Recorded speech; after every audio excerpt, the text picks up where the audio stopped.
This is From the Mezzanine, a film podcast. We are Matt and Chuck, and this is episode number 44. It's the final week of August 2022, and today we're talking about George Miller's surprising follow up to Mad Max Fury Road, the quasi fairy tale love story Thing, 3,000 Years of Longing. Before that, though, we've got one big news story, a mentionable, and a gaggle of streaming releases to talk about. As always, our opinions are uncensored, unsponsored, and unmandated by some faceless parent company. Take it away, Chuck. God, I can only imagine what a parent company would do with the two of us when it came down to shilling stuff. I just don't know how that would go. Like, we would probably lose sponsors in the middle of the ad breaks if we actually did that kind of thing. We had a party question last week, kind of focused on the state of cinema, and I guess why don't you take it away on that one? Like, where were you coming at it with this question? Was in light of theater news, basically? Yeah, so it was announced last week that Cineworld, the second largest theater chain in the world, basically was considering filing for bankruptcy, and they probably are going to. And so I was just thinking about kind of the role of theaters in our post-COVID world, and I kind of wanted to know what you think is going to happen in the short term and the long term. So you want to go ahead and start off with this one? Yeah, I did some research on this because my initial thought was, okay, the big guys are probably going to fail, but because of the small town I grew up in, that rinky-dink little theater is pretty much only around because that community created a non-profit entity to run it. So it's never going to make money, but it's always going to have, showings Thursday, Friday, Saturday, Sunday, at 7:30. And if they get really crazy, they might show two different movies at two different times, if they're really being crazy. But that takes a lot, because it takes the ability to, have it not be, because basically what I'm saying is, I really do feel like everything's going to die. The AMCs of the world are not going to last. The experience of going to this AMC theater in Minot has just deteriorated, over from when I saw House of Gucci to now, it's just gotten worse, if that's possible. And I feel like a majority of these theater chains are either going to become so expensive that nobody can go, except for the super rich, something along those lines, or they'll just have a diminished product. Because, Warner Brothers isn't even going to be putting anything out into theaters, going forward into this year, which was going to be relevant to a lot of what we talk about in this episode. We are not deliberately making it focused on Warner Brothers, but it's relevant to it, because if the studios are barely producing any theatrical content, how the fuck are these places going to be open?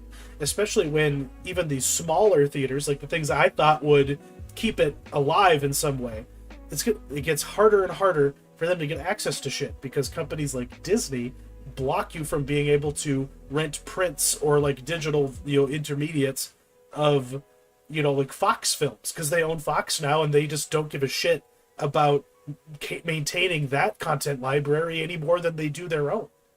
So they only want you to access it in specific ways, and it's Disney Plus, Apple, TV or Amazon, buy it through one of the different merchants. But I think theaters are going to become something that you have in your home. It's going to be like in Soviet Russia, you'd have people over to watch the bootlegged VHS tapes of Canon films, and you were the local theater. That's kind of where things are going. But because of capitalism, not because of communism, which shows how far we've come. Yeah, you.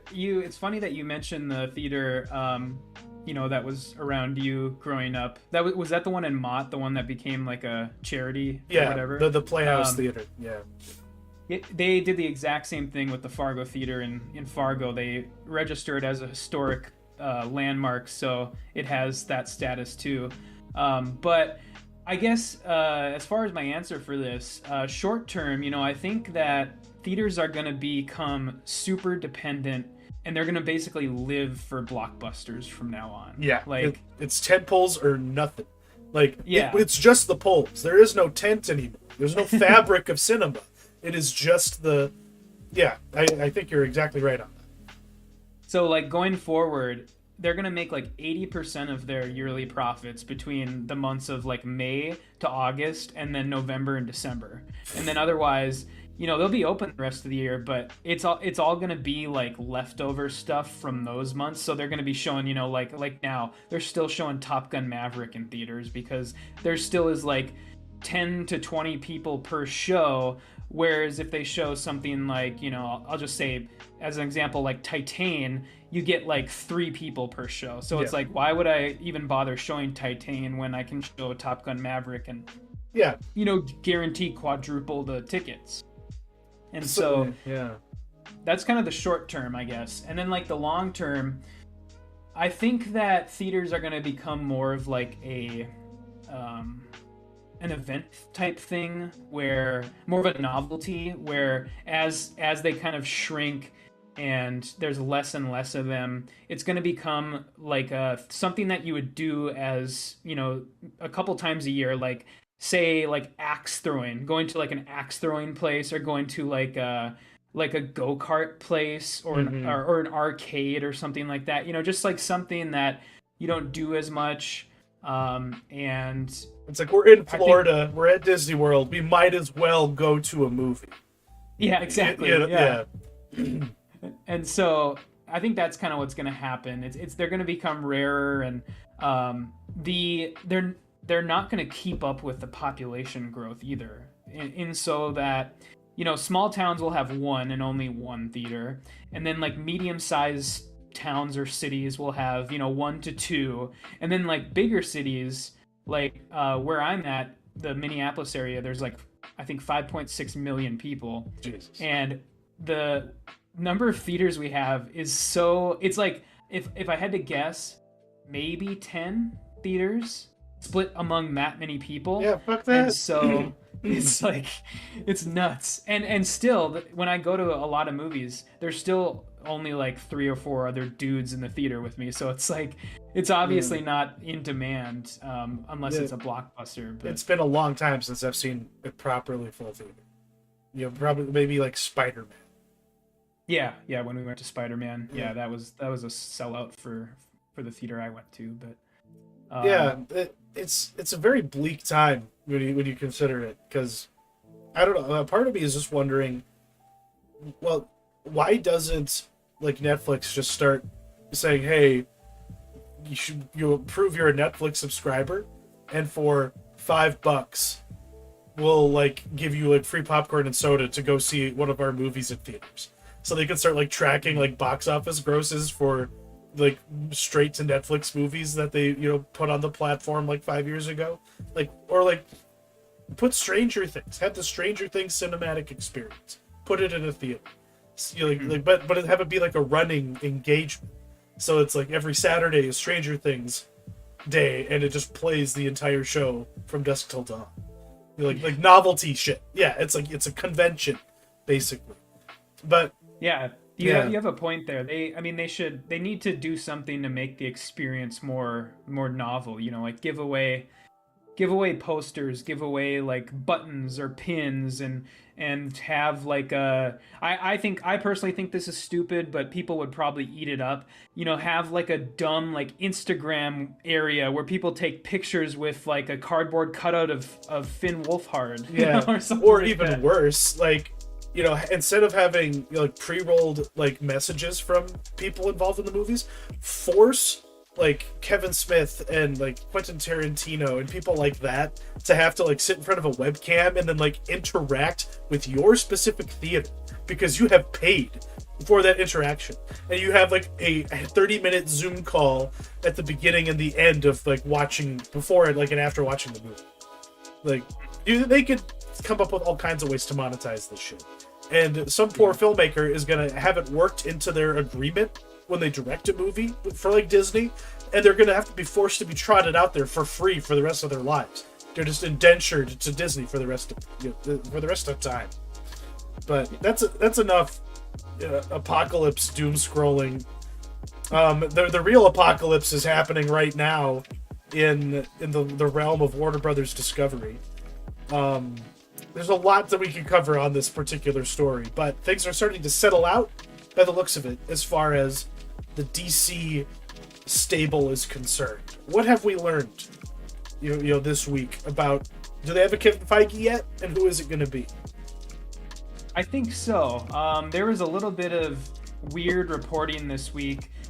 It was originally reported a lot more set in stone that this guy was not Matt Reeves, but the other guy. His name's Dan Lin, was going to become Warner Brothers Kevin Feige, but it's kind of a little more up in the air now, and we'll get into that. But the first part of this story is early this past week. It was announced that Matt Reeves signed basically a all-around deal with WB for both his TV projects and his movie projects. And so I think if anything, they basically found their Rousseau brothers for the Warner Brothers DC universe.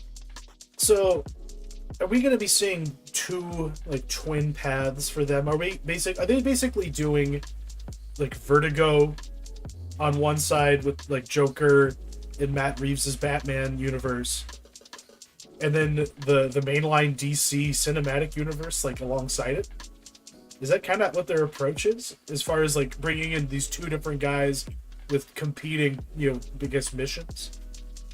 Well, the way they haven't really specified yet. As far as we know right now, essentially all of Matt Reeves' projects are safe. So okay. we're gonna get Batman 2. We're gonna get all of his TV shows like the Penguin and the Arkham Asylum show. The only thing we're not getting, and this kind of sucks, is the animated Batman series called the Caped Crusader. Looks that so was gonna good. be the new Bruce Timm show.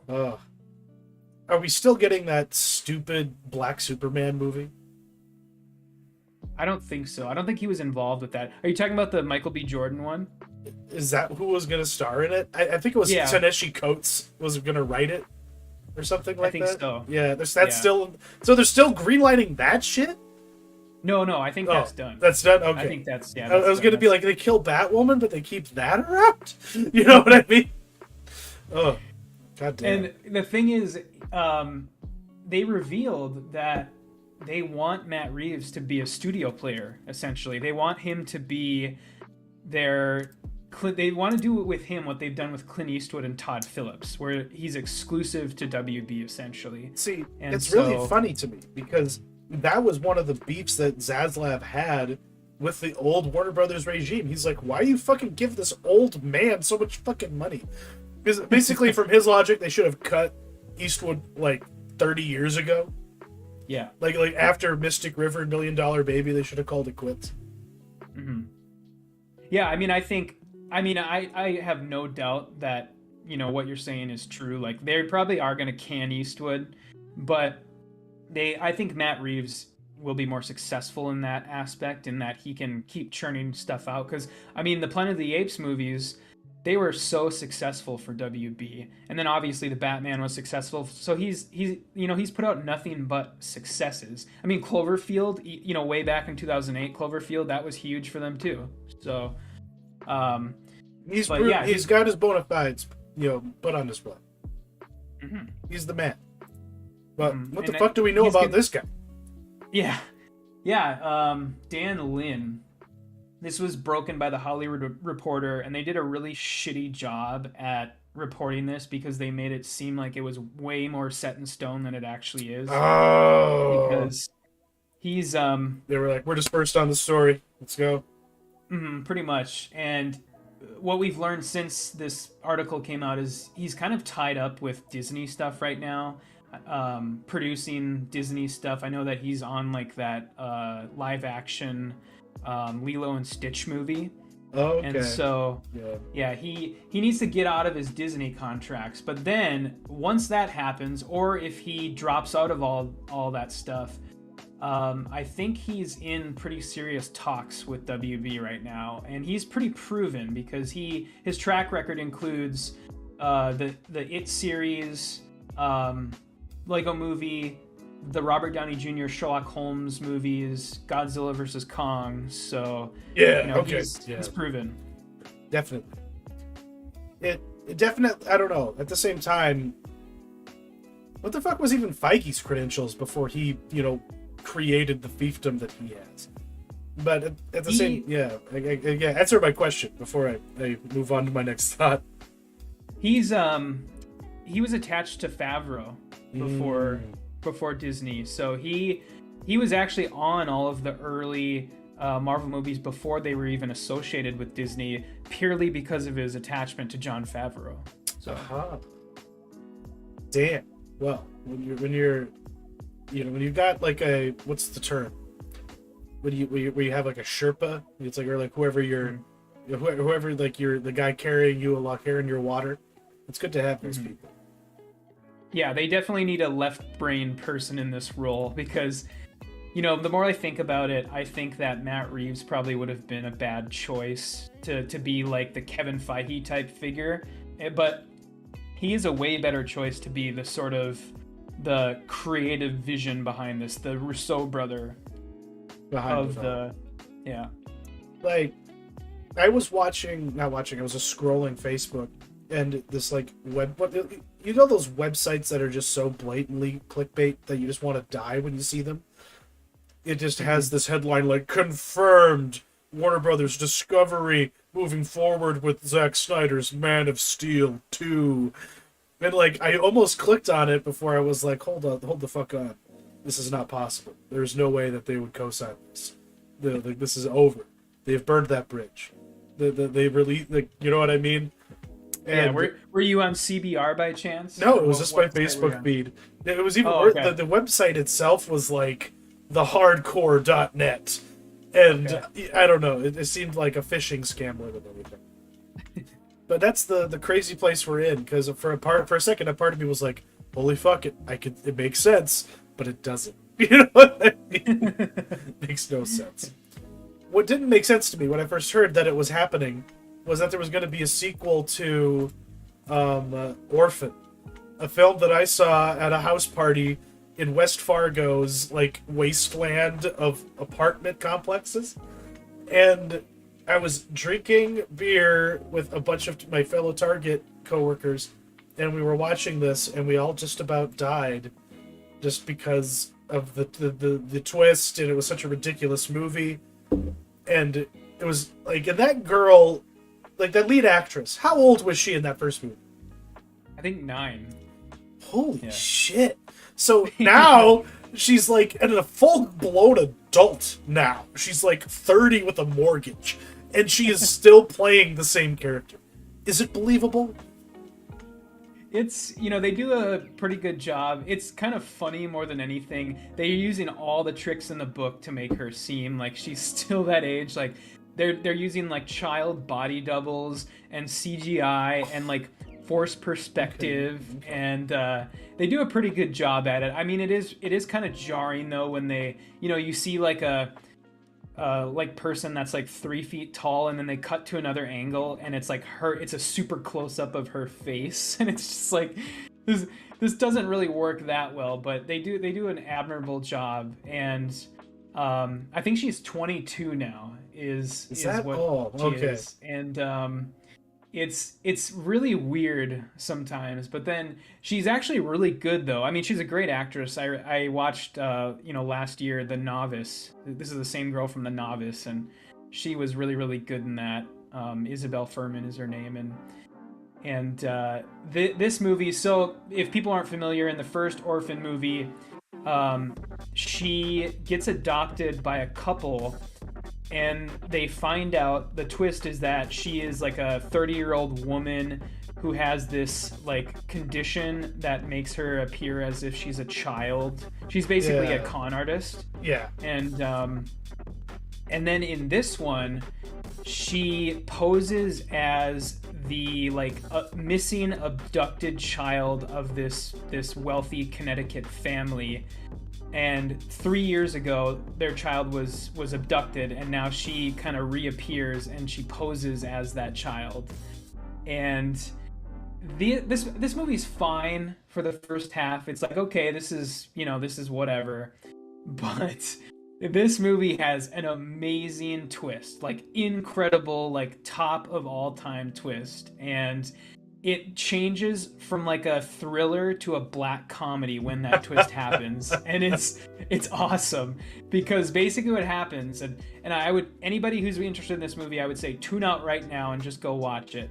But what happens is that you find out that the daughter of this couple that went missing, was accidentally killed by their son in like a fit of rage. He killed her.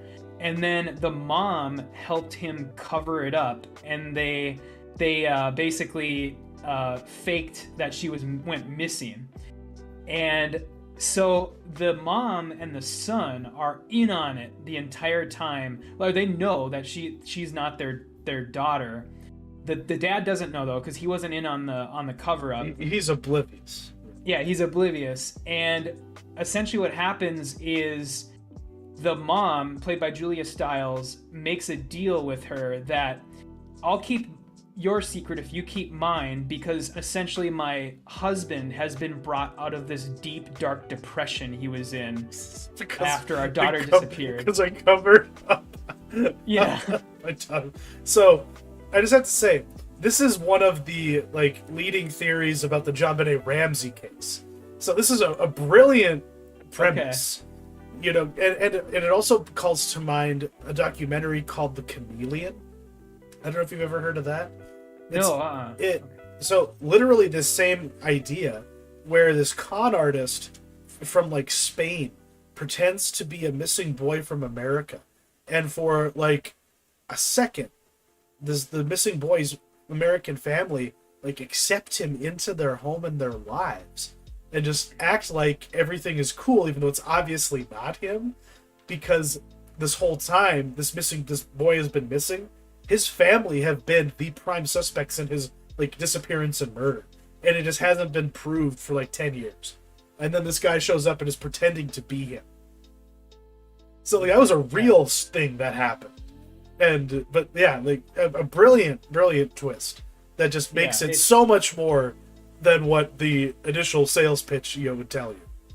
Yeah, and it's really, really great, and it kind of turns into this sort of like almost like cat and mouse type game where the mom is trying to keep a lid on everything, and the girl, her name's Esther, she's like kind of purposefully trying to lead the dad on to like figure out the secret. And okay. Instead of trying to fuck him, like in the first movie, she's like, no, she does that too. Oh, she does. Good for her. Yeah, she does. Yeah. Good for her. It's pretty nasty, and but yeah, this movie was unexpectedly great. I really, really enjoyed it. Doesn't overstay its welcome. It's like a clean 90 minutes. And it gets in and it gets out, and it does it very well. And so really, really enjoyed it. If you have Paramount Plus, you can go watch it right now. It's also in theaters if you want to see it there. But yeah, great. Awesome. I had no clue that it was on Paramount Plus, but now I have to take the time and actually watch it, because it sounds like a winning prequel sequel. There's not too many of those, but I guess I guess we do have. What is it? Mabel? The X sequel? Pearl, right? I forget what it's Pearl. Yeah. Pearl. That's gonna be a good time, surely. Right? We'll find out. We also have this monstrosity of a thing called House of the Dragon, based on George R.R. Martin's Fire and Blood. It tells us it's basically just a history lesson for nerds that has been beaten into shape so it can serve as a maxima mea culpa to the fans for how atrocious those final seasons of Game of Thrones were. I don't know. I preceded this conversation right after I saw it in a text message to you, but is this actually good? Like, am I wrong for like being hopeful that like this is going to be a worthwhile experience? No, I don't think so. I think this was surprisingly good. Like very much so. And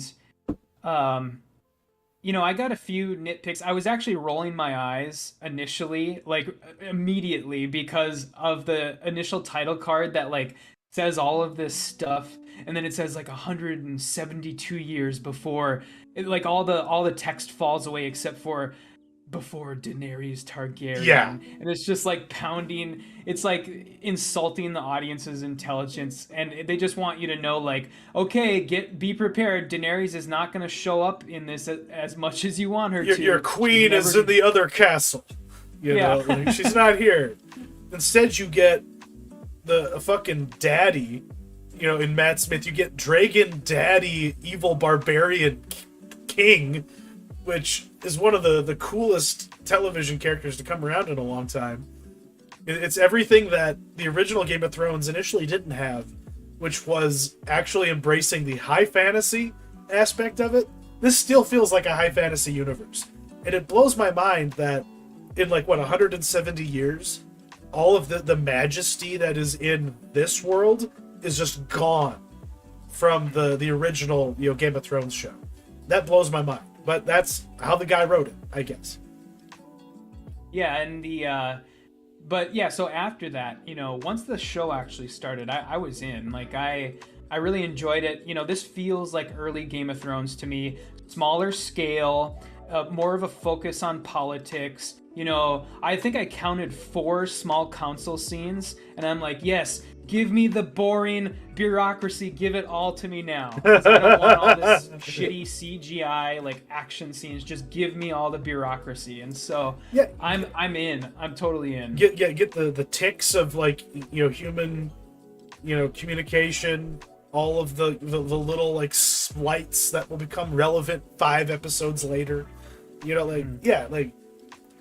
All of the richness that the original 3 seasons of Thrones had is here, and it's got an excuse to show a dragon every episode, which the original show couldn't do until it was already bad. This isn't a good place as far as the material they have to pull from. And what's impressive is that we are going to get a time jump, which is something Martin couldn't commit to in writing his own books. Which, I don't know, not to get lost in the weeds, but apparently these characters as we see them in these first episodes are going to be gone halfway through this show, this season. And we're going to have new actors playing the main characters, and things are just going to be markedly just, I guess, a little more full, because of that. We're not going to waste any time, and they're just giving us the story, as written. And I think that might be due to Martin being a creator on this thing, and not just being the source of the material. He has more control over how the story is told, and it kind of shows. The throne room with the Iron Throne in it. It looks how it looks in this image is how it has looked in the arts for the books for years. And if anything, the original Run of Thrones had a limited imagination for what they should blow their budget on. So I feel this is just all around a much better experience. There are nitpicks. There are some really lame lines of dialogue. Oh, hi, sweetie pie.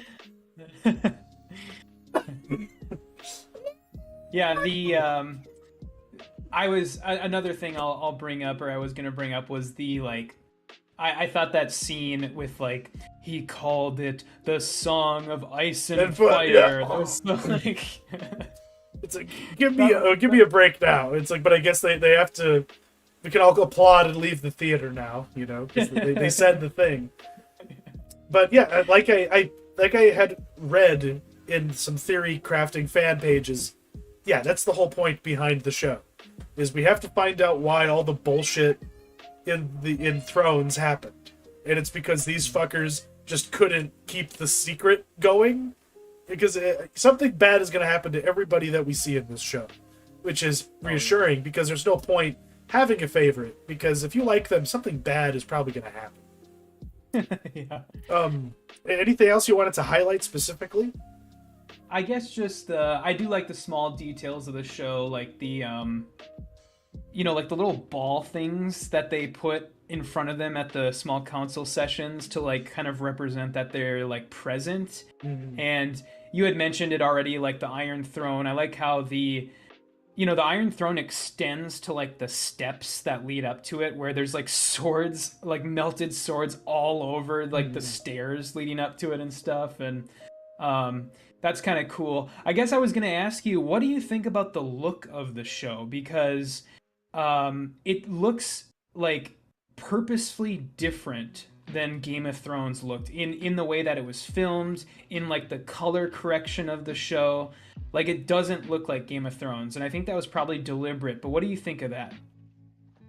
Yeah, like, and just to briefly touch on the Iron Throne one more time, just like in the books, it actually looks like it's made of swords.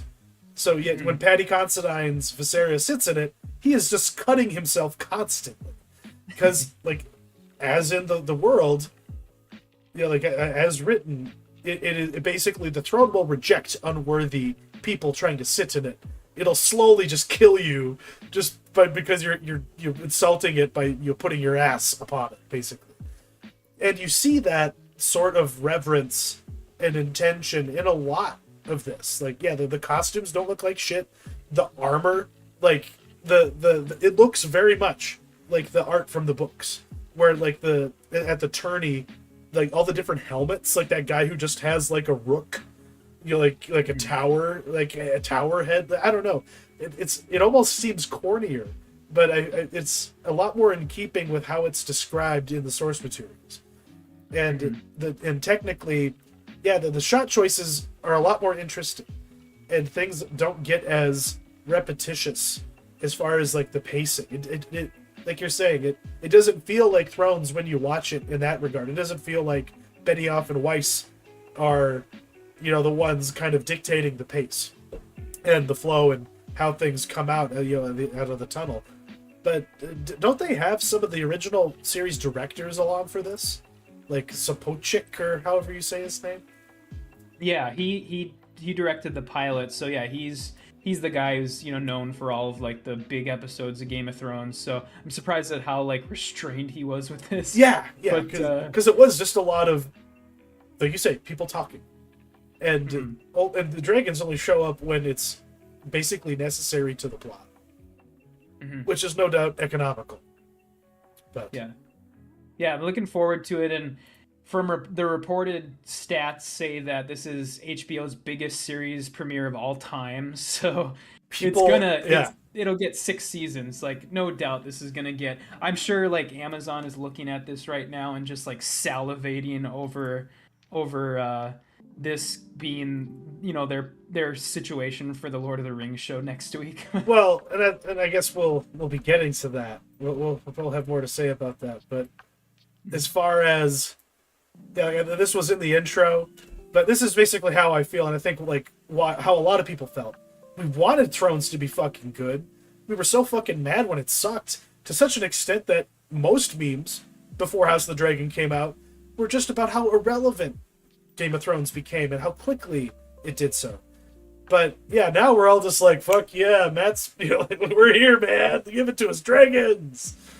And that's America. We very quickly move on, even though we had very deep feelings. Just a moment ago, yeah, we're back in the bathtub with some blonde-headed, greasy looking man, and we're all watching these gross people kill each other and have sex with their siblings, because that's America. Moving on. Well, it's the Untold series next, right? Yes. Yes. Okay. Yeah. Let me cue that up. Yeah, this is the Netflix. We talked about it a little bit last week. The documentary series, their sort of version of 30 for 30. The first 2 episodes have been released now for this season of it. The first one is about the Manti Te'o situation, which I wanted to ask you kind of before I get into it. What do you remember from this when it happened? When it happened, everybody thought that he was being a self-serving liar and was like perpetuating this lie to win the Heisman. That was the narrative around him, and a lot of people believed that. But at the time, like I alluded to in like my news writing class, I was sitting there and I was like, this sounds like a guy who just got fucking bamboozled. And Yeah. people weren't this. I like that this documentary went into it, just like showing how fucking weird Mormons are. Mormons aren't just weird white people in white shirts and ties and khakis and slacks. They look like anybody. Like they've opened the doors. They aren't as racist as they used to be. And now Polynesians can be, oh yeah, we're all Mormon and we're looking for a good Mormon Polynesian girl, and people just didn't realize that he was an incel. He was a Mormon, incel who had no reason to be, and it was just safer for him to have a long distance relationship. And at the time, no one was appreciating that aspect of who he was, let alone considering who who put him in this situation. But yeah, for people who don't know, he was a player on the Notre Dame Fighting Irish. He was a senior, big dick on campus, big deal. But he kept his dick in his pants. Good boy, And he had this weird thing going on over Facebook with another girl who he like vaguely vetted with a guy who confirmed that he knew her when that person also had just been catfished as well, because it was just a dude who I guess had gender dysphoria and was trying to exercise their female identity, and did so in such a way that it caused a national scandal. Because on the same day that Manti Te'o's real grandmother died, this person decided to kill their persona, to try and like stop the charade, and it just caused this dude's life to collapse, basically. Yeah, so like this, I wasn't super familiar with it. I mean, I remember when the story happened, but this account of it seems very definitive to me. And my sort of two takeaways after watching this are, number one, like you said, he essentially got catfished, and he's really like not at fault at all. And he just kind of was gullible and sort of a shut-in type of guy, and I feel really bad for him. Yeah. And then my takeaway number two is that this is such like a mess up by the mainstream media, because they never vetted like any of these facts before reporting them, like about his girlfriend's supposed death and stuff like that, and if she even existed. It all was just good news. It was good business. It's like, we'll just run it. ESPN really fucked up. And then all the more serious journalists continued to fuck up. Because if ESPN was running it, it must be gospel. And the funny part is that, I'm sure a lot of people are familiar with like the Gizmodo brand of websites. Deadspin, the sports blog, were the ones who uncovered it, and they had like a staff of like 8 people at the time.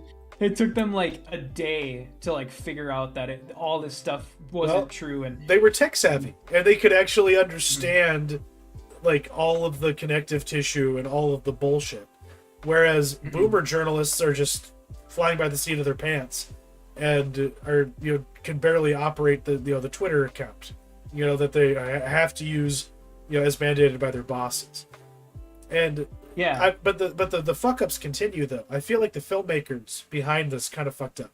They give the person who catfished him too big of an out just because of their gender identity, their journey, and they forgive the actions that they took and the deceit and the pain, that it was caused by it all, and they just forgive a little too easily, I think, or at least they should. Like, it wasn't their place to forgive, rather, and I'd agree with that. Yeah, they definitely give both her and Manti Te'o the sort of the feel sorry for me sort of twist, and or the tinge, and so I would agree with that. But and then I mean my other big takeaway is that essentially once the story was broken wide open by Deadspin, this media kind of had to take the spotlight off of their actions, so they like concocted this like he's gay type story, like really? Manti Te'o's. Oh, that's right. Yeah, I forgot about that.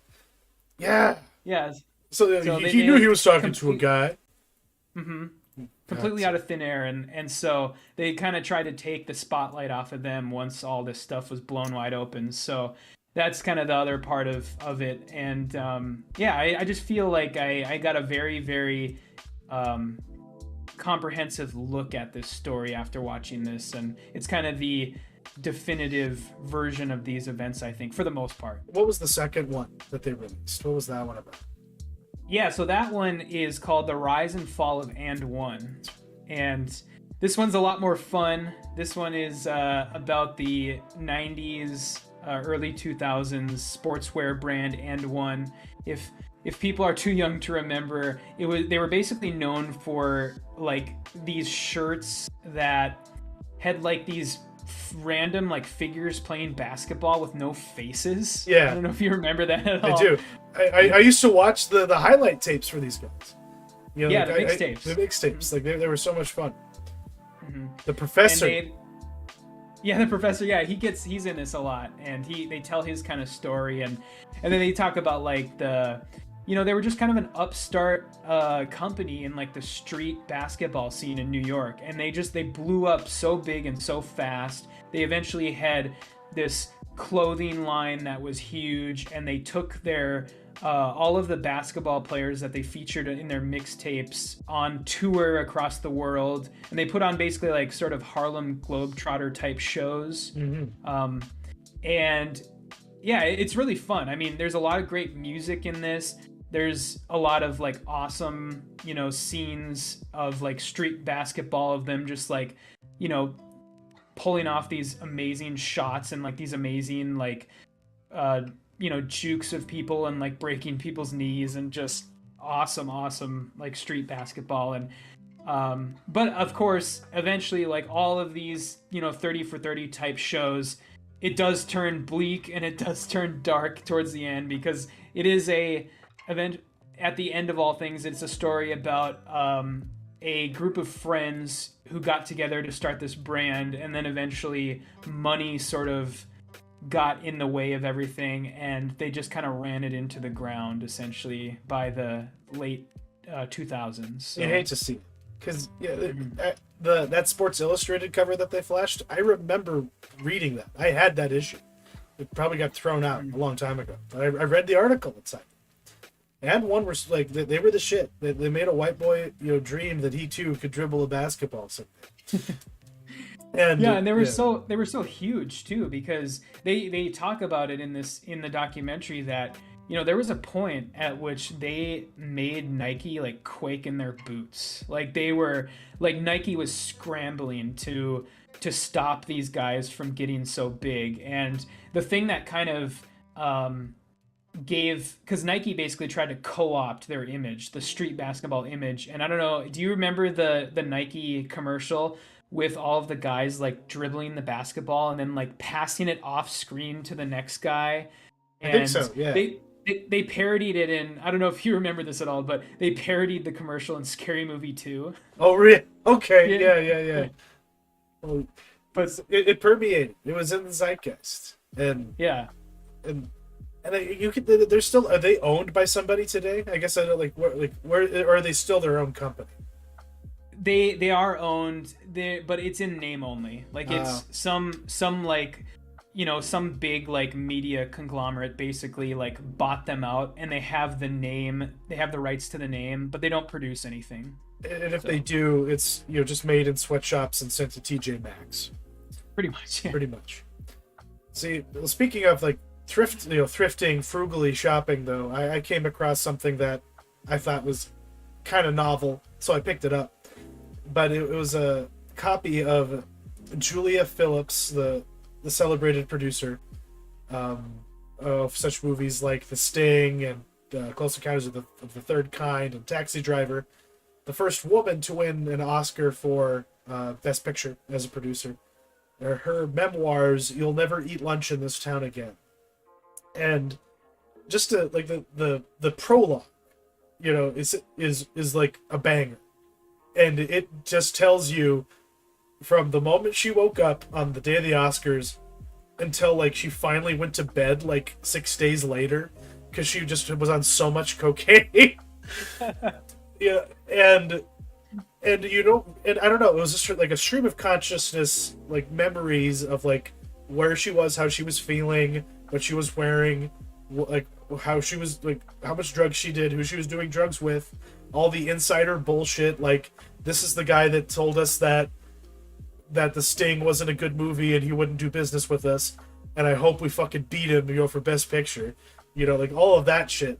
But the true, like the gold in this book is just all of the scenes talking about going into the dark rooms after the Oscar parties, and winding up like sitting with the boys, as she called it, which was Don Simpson, Paul Schrader, I think Scorsese was there for a little bit, and yeah, just people like that, like just sitting around doing coke and all just like losing their shit, just, and her just sitting there as the only woman, just being like, oh god, I need to get out of here, and then just, I don't know, lots of cocaine. And it's cool in that regard. It's sad when like she comes down from the high and you realize just like how empty her marriage is with her producing partner, who she won her Oscar with for The Sting.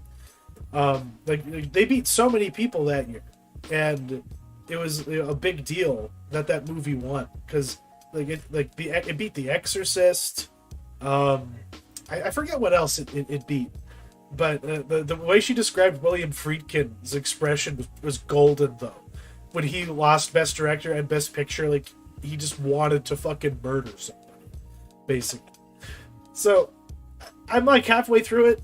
I might not finish it because we're getting to the point where everything's going tumbling down, and I'm not there for those stories, because every single one of these memoirs starts out like The Wolf of Wall Street, where it's just showing you how drugs are fun, and then the back end is, Requiem for a Dream, and their arm is getting sawed off, and I'd rather skip that part. Yeah.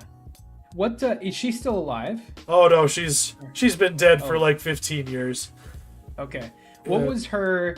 Do you know offhand? Like, what was her later career like? Like, what, as far as like, was she still producing, and what movies? Do you know? Let me just pull it up quick. It really did slow down. And that's kind of why she wrote this memoir. It was released in 1991, because the last movie she produced was Don't Tell Mom the Babysitter's Dead. Okay. Yeah. No, her career like collapsed after Close Encounters of the Third Kind. Okay. That's she did a far cry from that. She did The Beat, something called The Boost, which was about Quaaludes. It's a James Woods Quaaludes movie in 1988.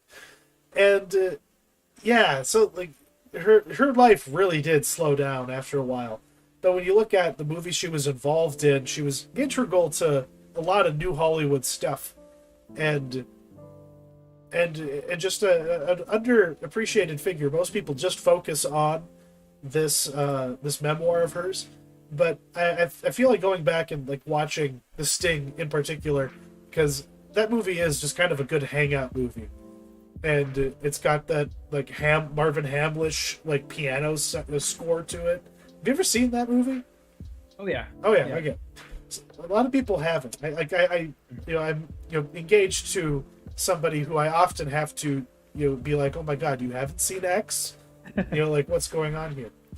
Mm-hmm. But yeah, this was fun. It was a neat pickup. It only cost like $3, and now it gets to live in my library until I die and someone sells it to a thrift store. You found it at, what was it, like Goodwill or something? It was in Bismarck. It was at Seeds of Hope. Okay. Which is a thrift store? A thrift store, yeah. I forget which group it benefits, but yeah, they are there for, I think it's like an addiction counseling center. So yeah, if you're in Bismarck, North Dakota, check that place out. They got good shit. That's where I found my Tombstone poster. That it hangs in my hallway. Yeah, there's some good stuff there. There definitely is. But now we're kind of ready to move on to the main event, I believe. And that is George Miller's 3,000 Years of Longing. And I am gonna yeah, it's start off with our little editorial segment here. If I can bring up the window here. Transition. It's being difficult. There we go. And boom. So yeah, 3,000 Years of Longing. It's based on a short story. It's about a genie and a lady who just kind of likes being alone because she's weird and thinks about stories all the time. Which sounds like a lot of people on the internet today. And in general, I really didn't know what to think of this going in. It had a weird look to it, even in the trailers. And actually watching this movie is an even more hallucinatory and unnerving experience. Because I don't know how they achieved some of the effects that they had, but it was really, really unnerving. Like where, like Idris Elba's genie's foot would just like appear through a door. Like he just would be way too big for the space and have to shrink himself down. And I don't know how they achieved some of those effects, but it wasn't by creating a CG foot. I think it is actually Idris Elba's like foot like blown up, like photographed and blown up and then composited into the shot. And I don't know why we don't see that kind of thing more often, because it was very unique. And that's how I'll describe this movie. Very unique. But I just don't know why the hell it exists. George Miller pops up at the beginning to be like, this is why cinema exists. Thank you for coming here. I was alone in my theater. I was the only person in there. I sat wherever the fuck I wanted. Just threw my ticket on the ground. And even like an hour into this thing, I like stopped and I was like, what is going on? What is happening? Because it's just like one thing after another, and none of it is like textualized in any way so that you can understand what it is. But the end result is just a fantasia of imagery and color and of monologues and soliloquies on like love and time. And it is one of the strangest big budget experiences that I think I've ever had. And I don't know how the fuck he got away with making this movie. Yeah, I'm kind of in the same boat. It's definitely not what I expected, and I feel like it's kind of the story or the tale of two movies where you have this one half of the movie that's almost play-like in that it mostly takes place in one location and it's just like two people talking. Yeah, it's a COVID movie set in a hotel, but there's a genie in it. Mm-hmm. Yeah. And then you have this other part that are like these just like dreamlike, almost like it reminds me of the 1980s children's movies that are just under the line of being appropriate for children, like Labyrinth or Neverending Story, or like The Dark Crystal. That's what those segments of the movie remind me of, in that it's just like these weird vignettes and tapestries of like crazy characters, and a lot of times nothing is really explained. You're just kind of along for the ride, and this guy's head fell off and turned into a bunch of spiders, but who cares? Like, I'm not going to explain it, or like just stuff like that. Like in her opening lecture at the beginning of the movie, who is the priest guy? Yeah. That is never explained. And I think that's part of why I was so like disoriented halfway through it, because I'm like, all of this imagery in the back of my mind is not popping up again. It's not relevant. Like, what is happening, and where am I, and who am I, and what is going on? That's where I was left. But by the end, yeah, like it just kind of settles into kind of just feeling like a Benjamin Button kind of love story. Yeah, in the end it is kind of a love story between two like unlikely people or characters, I guess. I mean, I would have never guessed, like, these two actors, Tilda Swinton and Idris Elba, like, never in a million years would I have guessed that these two people would be in a movie with each other, and that I think by the end I was on board with their romance. They're sort of, I like how it wasn't explicit either.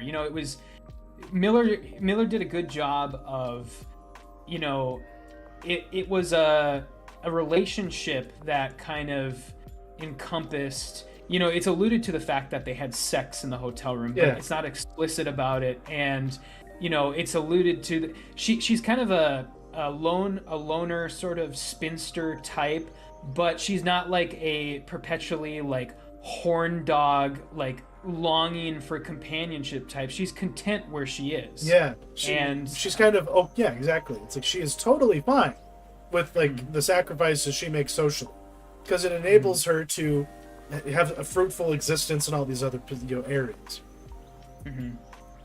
Did you have the trailer for the movie Bros before? Yeah. Same kind of character, except that dude is definitely undersexed and just Billy Eichner's character just doesn't want to admit it.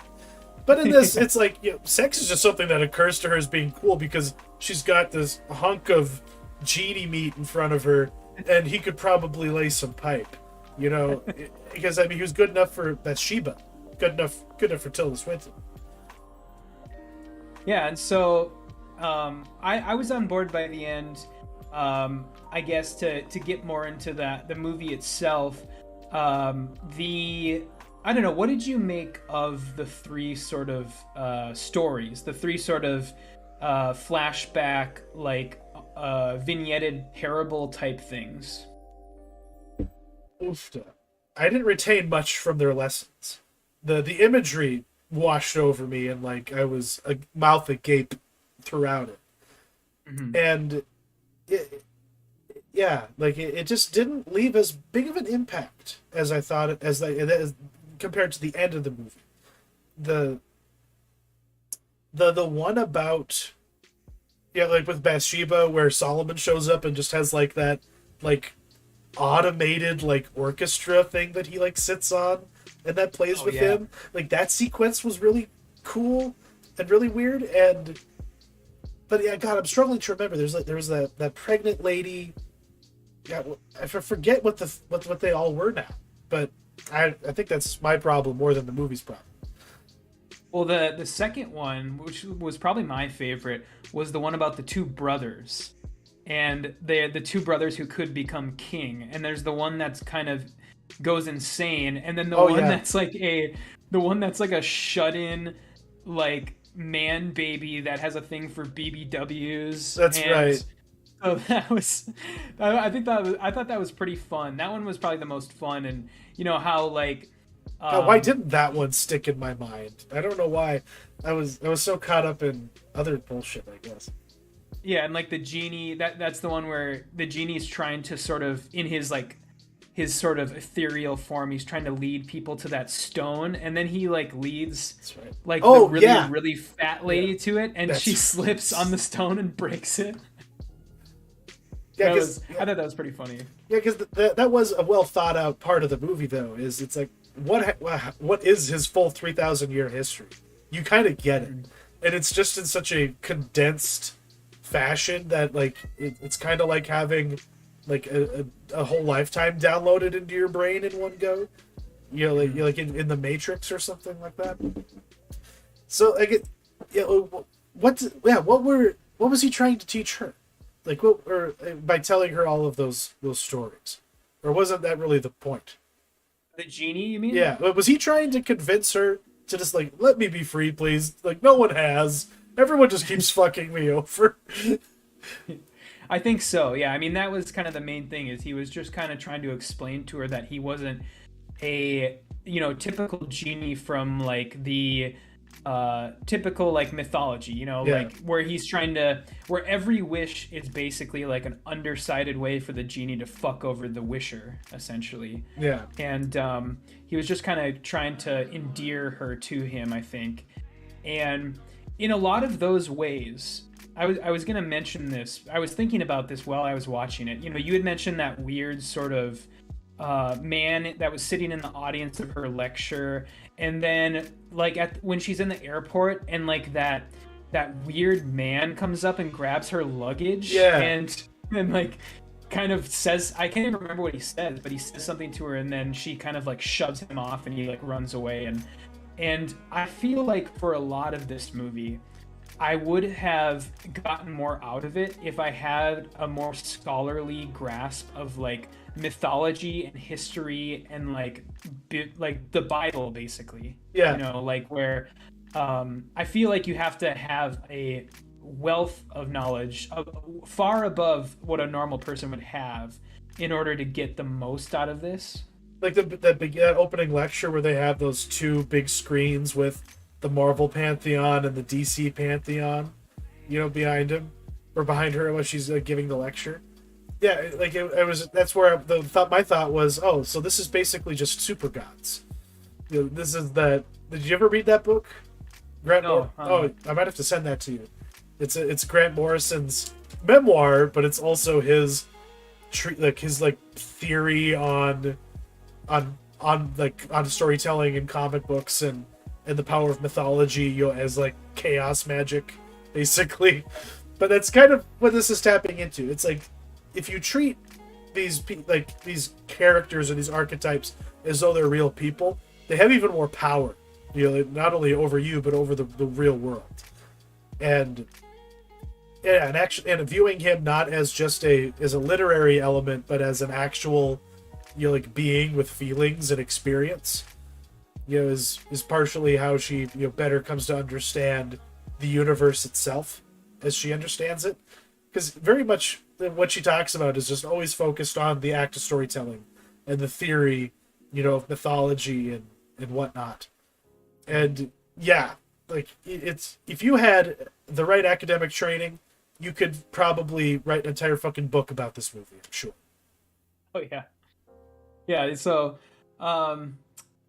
what did you think of the movie when it moved to London? What did you make of that section? That's where I got my Benjamin Button vibes. Because I was like, oh, we're just going to see her, gratefully he doesn't do this. We don't see her, wither away and die. But it definitely becomes a very different movie. And for a little bit there, I was like, oh, are we going to find out that all this was bullshit and he's not real? Did she just, do acid in Turkey or something? But, no, you slowly realize, oh, no, he's there. He's trying to be able to eke out his existence, but yeah, it didn't go, I don't know, it almost hung around too long without moving along to the next thing, is I guess is the critique I would have. But mercifully, once it got to its next, phase, that was the ending, But it's almost anticlimactic, though. This movie inherently doesn't have any action in it. Yeah. Yeah, apart from a couple very very quick scenes of battles and stuff like that. Yeah, in terms of actually having a rising plot with stakes, it's just, oh no, we've just found this really awesome, relationship, so we're just gonna have it, and we're just gonna go through the motions of life together, and then not realizing that other person's deteriorating. Because you're neglecting their needs. I don't know. There's weird little relationship commentary, in there too. If you love it, let it go. Yeah, there's that whole aspect of the electromagnetic waves.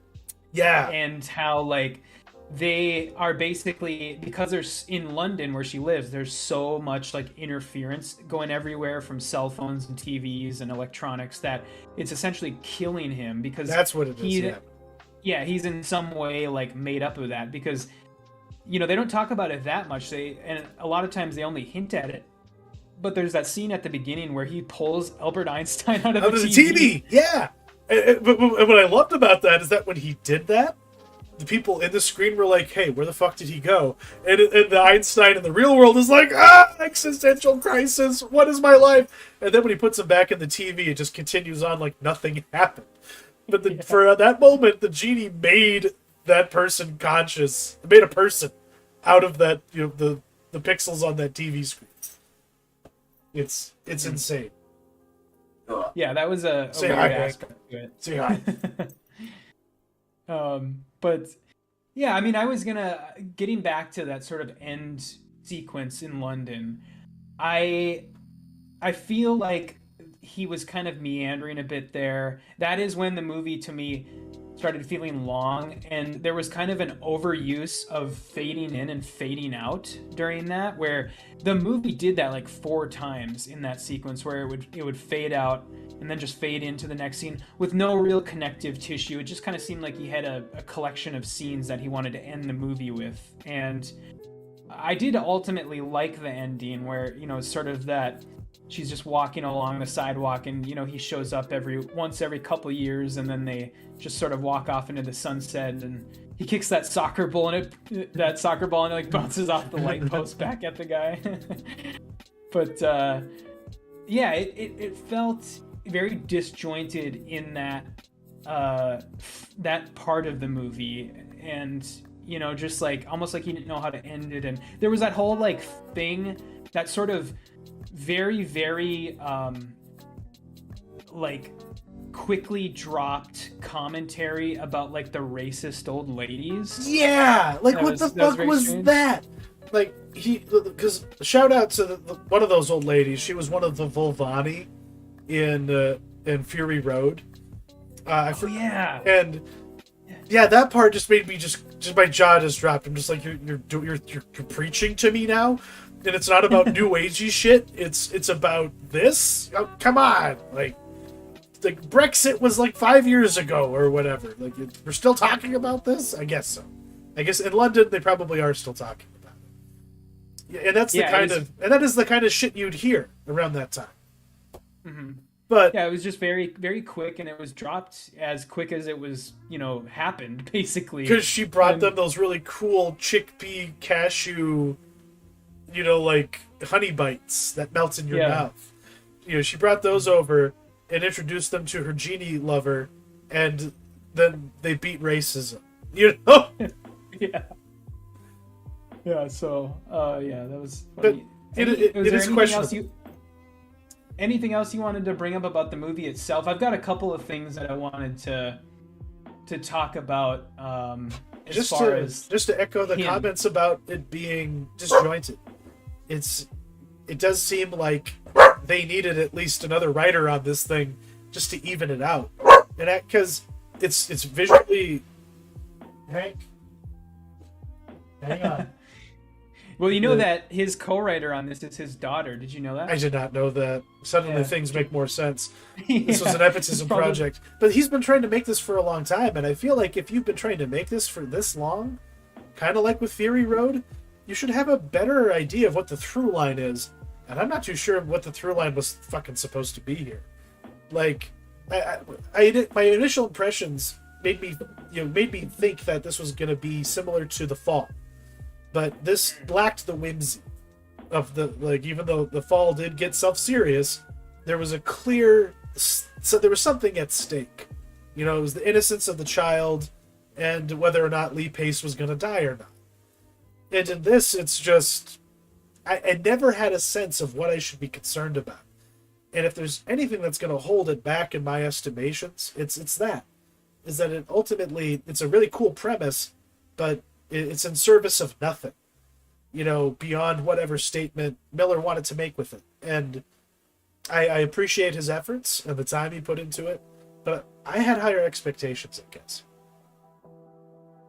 Yeah, I'm kind of in the same boat, and I enjoyed it while I was watching it, but yeah, there's not much to take away, and it's kind of interesting how these sort of adult fairy tale movies never really seem to go over well, or they go over mixed. Like, I think back, you had mentioned The Fall. The Fall, there was a very mixed reaction to that.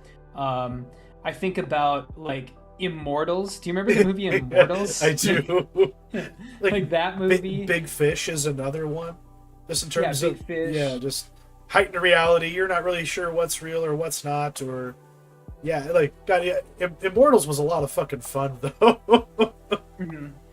Or like the I can't remember the name of it offhand, but there was that one from a couple years ago with Selma Hayek, where one of like the big sort of images from that movie, one of the pervasive images, is Selma Hayek like eating a heart. Do you know the one I'm talking about? Oh, I think so. Yeah, it's something Tales, right? Yes, yeah, I can look it up real quick, but that's kind of what what I was thinking about while I was watching it Okay. is that a lot of times these modern adult oriented fairy tales just don't go over well for some reason. I don't know if you would agree with that, but No, they definitely usually mixed. And my responses to them generally are pretty mixed too. I usually don't like. I rarely like this kind of thing wholeheartedly, especially like magical realist stuff. I know that appeals. Tale of Tales. That's Tale what of it's called. Tales. Yeah. Yeah.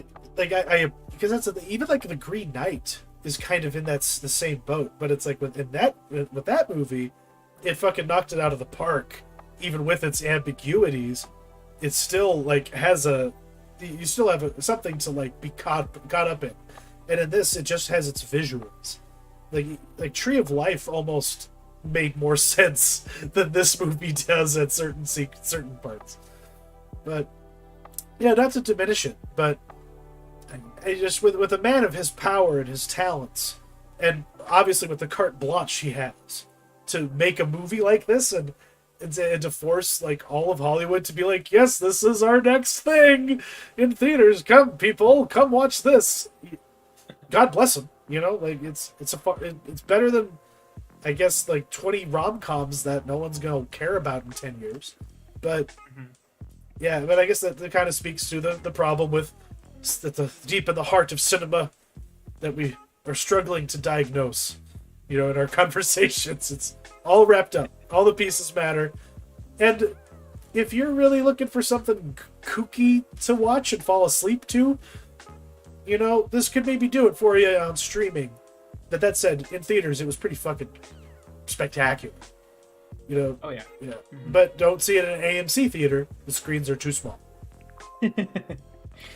Yeah. I guess before we jump off this, I just wanted to talk about Miller himself in that, like, I want to know if you think there's anything, looking at his filmography or thinking about the movies of his that you've seen, like, he has to be one of the most varied filmmakers out there. And is there anything in your mind that connects his movies? Is there something that you think he cares about in particular? Is there some themes that he likes to harp on? Anything like that?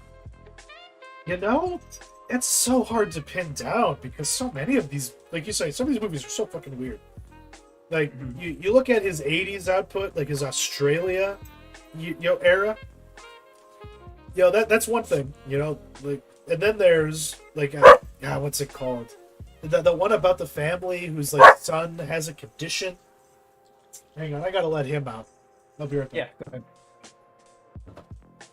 Yeah, I think just to kind of give my 2 cents on it, I think that he likes to create worlds that are rich in detail, but he doesn't necessarily like to explain them. I think that's kind of one thing he likes to do. And he's very technically oriented. Like, especially like, from Mad Max to Babe, Pig in the City. Like, I remember listening to an NPR interview that they did with him while he was directing Pig in the City. And he was, like, in agony over trying to get the sound mix right.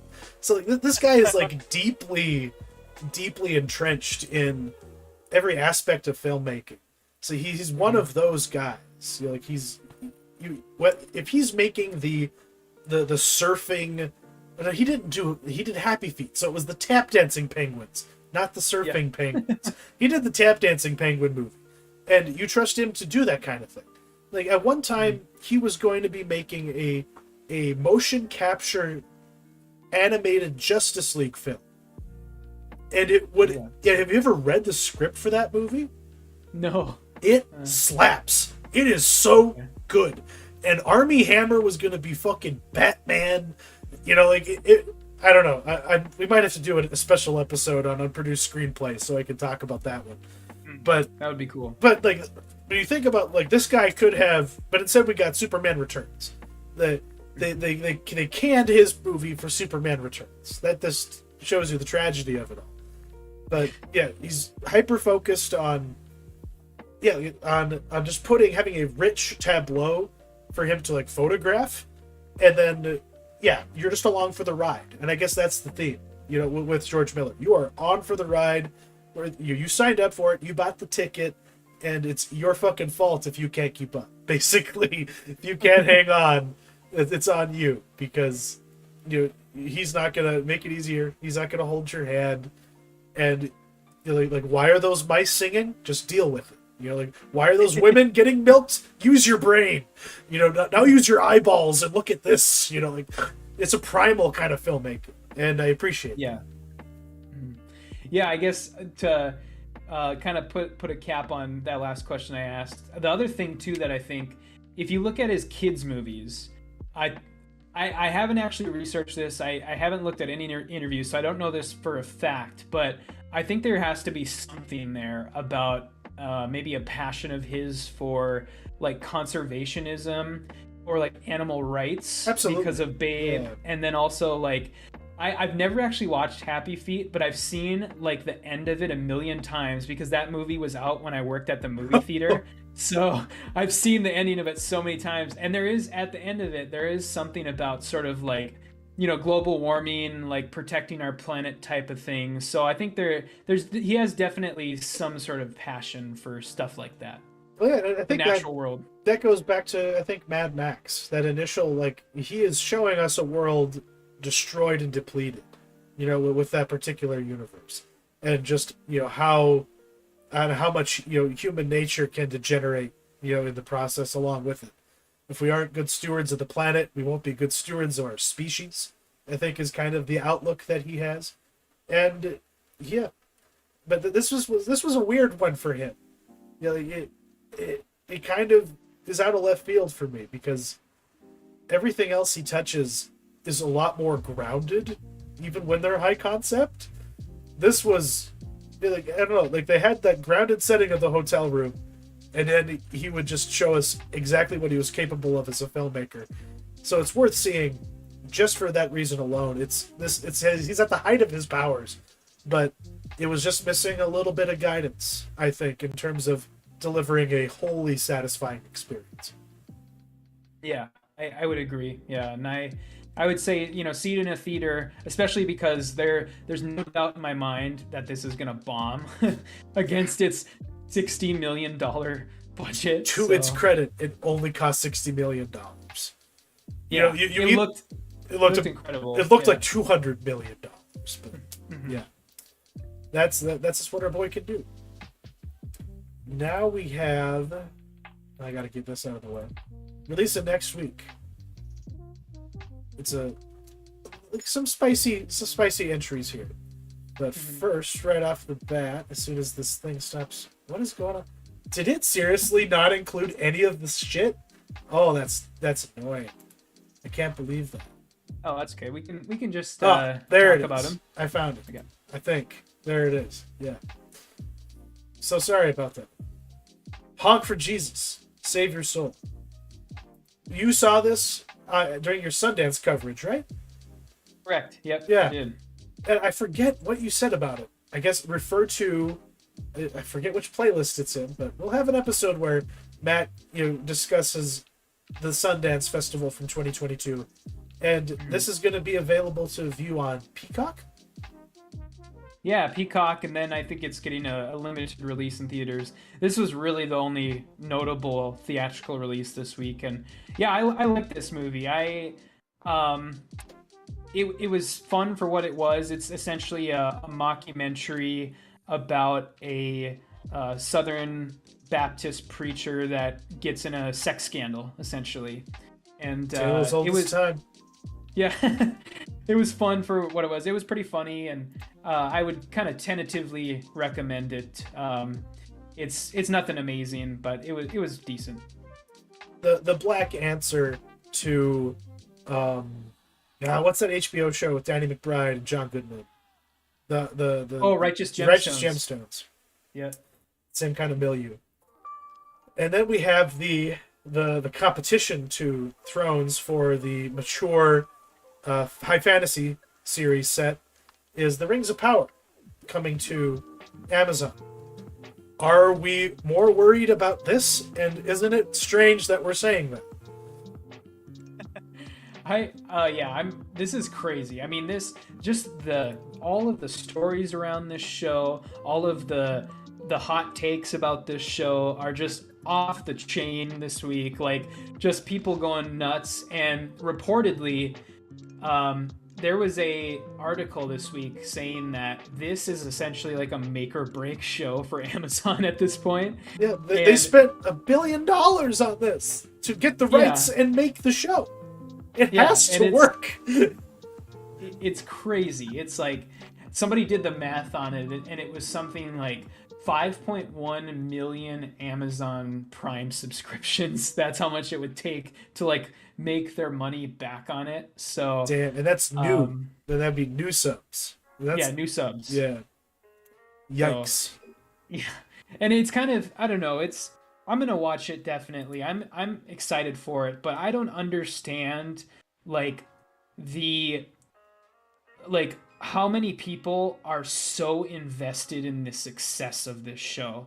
Just, I think it's almost like there's a lot of people out there this week you have on one side of things that are, obviously being racist about the, there's black people in Middle Earth type things. But then you have people on the other side that are sort of overcorrecting for those people. And they're like, this show is going to be amazing. This show, you cannot critique it. It is going to be... And I saw an article earlier today that the headline was literally Elijah Who.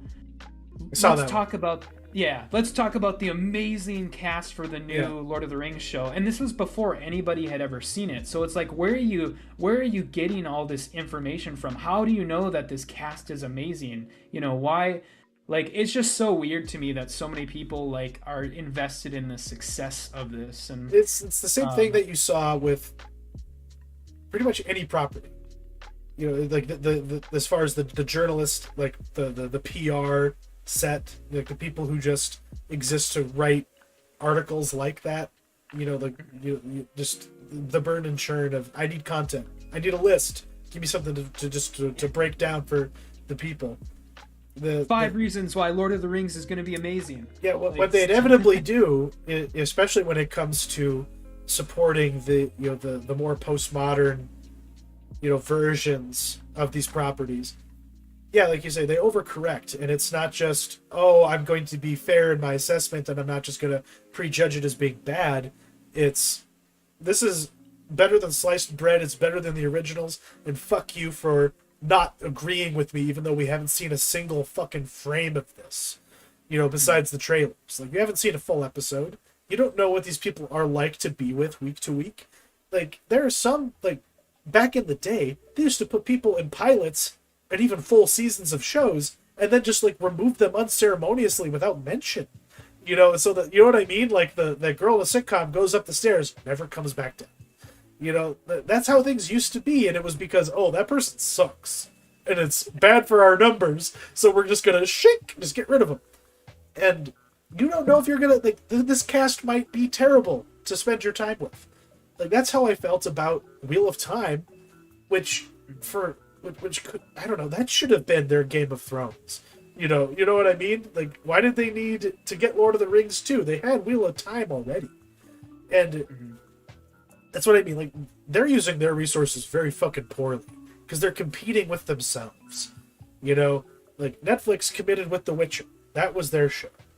It's its own kind of thing. They have their own problems with it.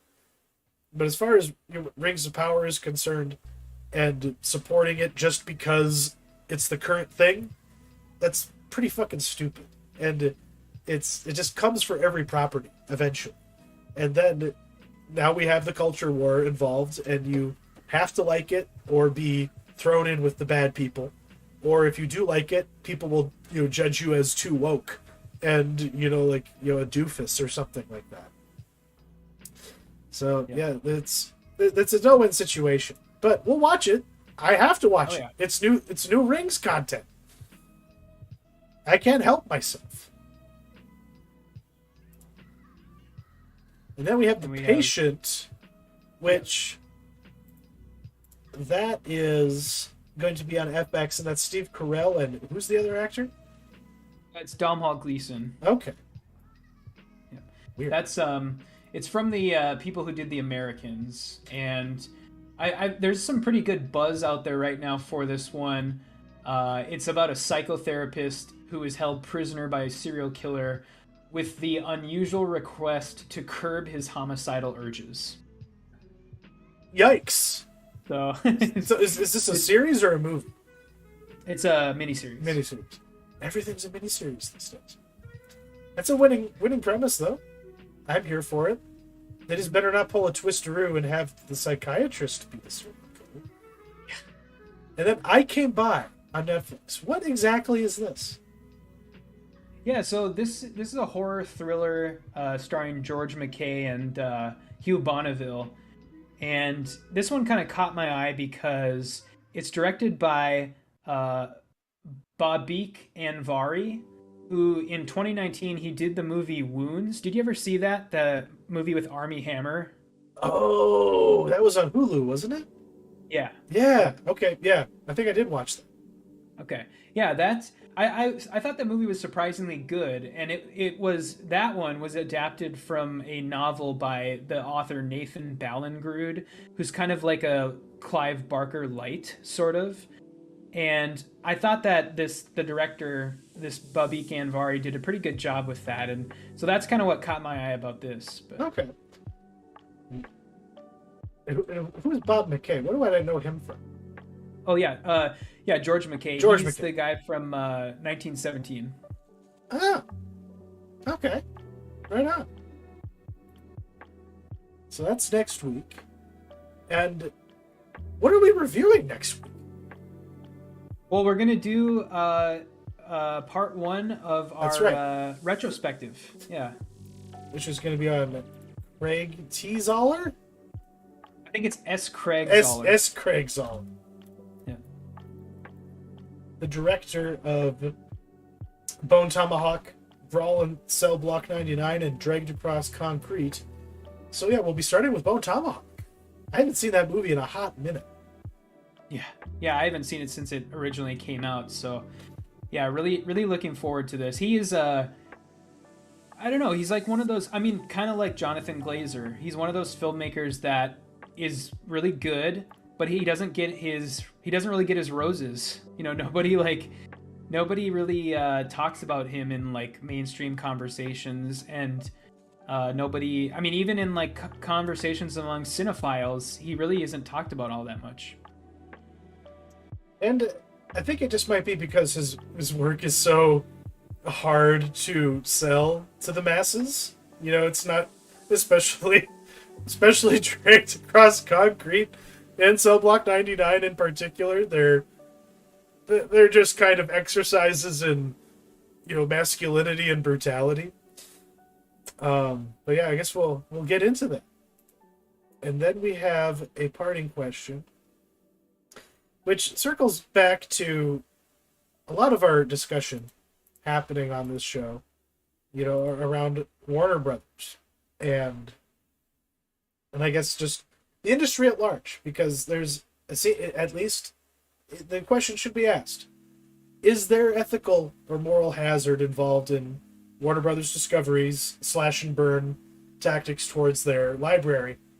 Because things we haven't seen yet are going away, and things that they have deemed that will never be profitable are also going away forever until someone buys it off of them and releases it to the masses. It's all going into a warehouse, and we're never going to see a lot of this shit again. Like if you liked Infinity Train or like other animated shows on HBO Max, good fucking luck. It's all, Uncle Grandpa is gone. You know what I mean? But it's like, is there a problem with that? It's like, should this stuff be available? You can, what you know, like, I guess that's the question. Like, is this just how life is, or should they be doing better as stewards of pop culture? Yeah, and I guess to, you know, just so that we're not strictly speaking about Warner Brothers. Yeah. You had mentioned in our doc that Disney did something this week, kind of in the same vein, and I'm just wondering, were you referencing the Avatar thing? Yeah, which is different, okay. But it still is saying, hey, you can only see this if you come to the theater and give us more money for it.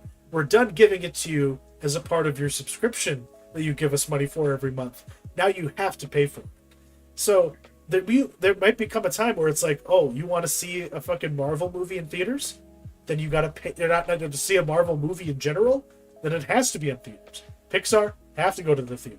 There's no more of this getting it at home shit, or they'll just take it away, whenever they feel like it.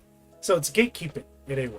But yeah, so maybe not quite the same thing, but still somewhat relevant, to the conversation. I guess maybe, yeah, this is circling back to the whole idea of the Disney vault in general.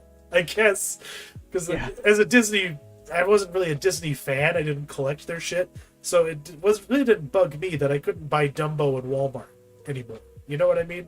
But now maybe I appreciate, the problem with forced novelty. But we can talk about that a little bit more next week. We don't want to have the whole conversation. But yeah, that was the show. Thank you for joining us. If you want to see a movie in theaters in this dead zone of the year, you could probably see this. 3,000 Years of Longing.